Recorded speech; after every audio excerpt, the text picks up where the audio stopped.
This is a story about a company that wants to build a corporate office in a suburb. The location was chosen because it was large enough with adequate resources and strategic.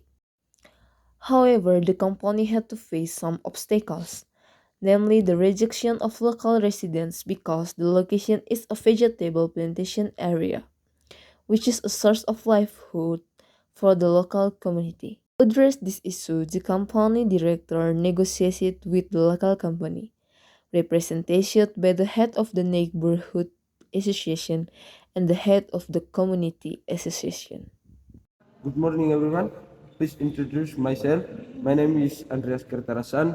I am the director of this company. I'm here to invite everyone for negotiation. The location we want to build.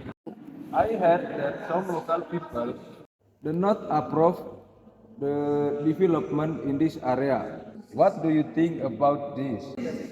I think it's going to be complicated. The community in resisting development in our place. This will damage the everyone as our sort of life. Extent of development in our place makes it difficult for us. What do you want? This development is good for where we live. We will create the new jobs, all the people there. It will be beneficial for us.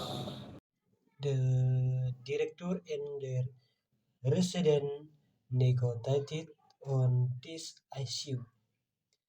Many offers were made to make this development the work. What if it doesn't work out? We will give our land as long as we get to some benefit from this development.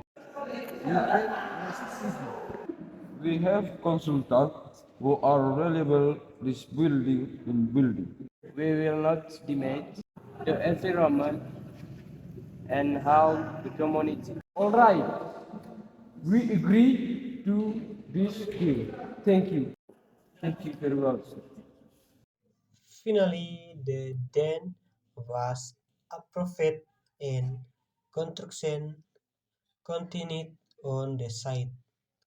The community also did not lose the land. This the short drama the we present. Thank you.